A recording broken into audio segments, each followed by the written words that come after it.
male handicap. This race over a distance of 5.5 furlongs is for the air and lower. And my 1 and air class field is entered here.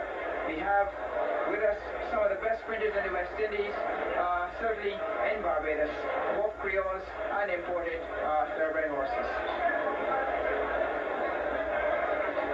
Starting with horse number 1, Bentom.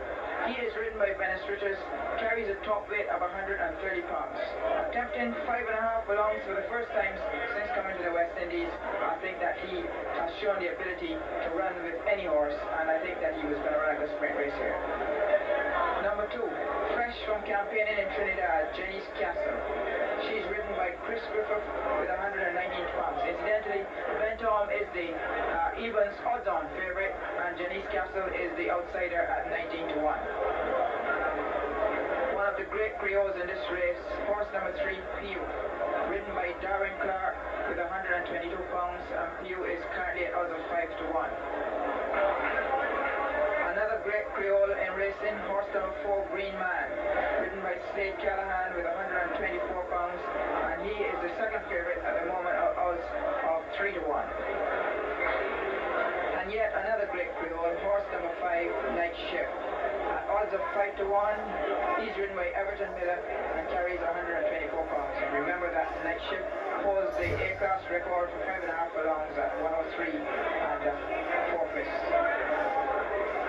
Horse number 6, the final starter, and no slouch himself, is Kerry. Also odds of 19 to 1, ridden by Ray Herbert with 114 pounds. There's a lot of interest here for this race, even among the owners and trainers here in the grandstand. But let's join Mike Goddard, who's going to tell us all about this race. Well, Bentom was going in. Any moment we should see that light flashing. And these A-class flyers on their way. Light flashing. Let's see what happens now. They're off and running. Bentom is slowest out, but not too far off. Jenny's Castle picked it up from field. Then there's Green Man towards the outside, Night Shift, and Bentom simply flying up to join them. As they go towards the 4-furlong pole, Jenny's Castle clear by 2 from field. Then comes Green Man on the outside, Bentom flying. Then there's Night Shift and carry the back marker at their stage. Up the hill they go, 3.5 to go, and still out in front and going is Jenny's Castle. Pio in second. Bentom is in third and flying towards the inside. Green Man is there. Then comes Carrie and Night Shift as the back marker. As they come back to the drill hole, it is out in front still is Jenny's Castle, and Bentom cruising up on the outside. As they come back to the 2-furlong pole, it is Jenny's Castle, Pio, and Bentom on the outside, and he's going like a winner at this stage. Green Man back in fourth position, and the last one still is Night Shift.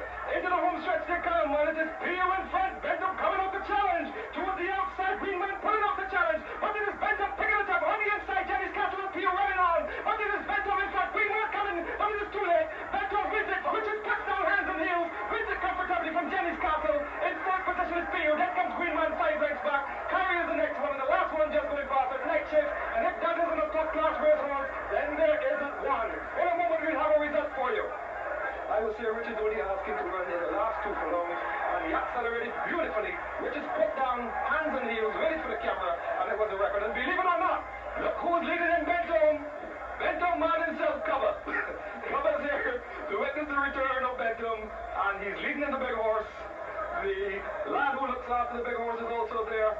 And somewhere along the line, I believe, Mr. and Mrs. David Steele will pick up the champion and bring him down the racetrack. He is the only horse that I can remember winning at all distances at the Garrison. 5.5 furlongs, 7.5 furlongs, 8 furlongs, 9 and 10. And Kelly looks in magnificent condition today. I remember walking through the yard just now. Somebody said, "What do you think of Bentom?" I said, "Well, just before the Cape Shepherd, he looked like a dose of poison. Today, he looks like a double dose."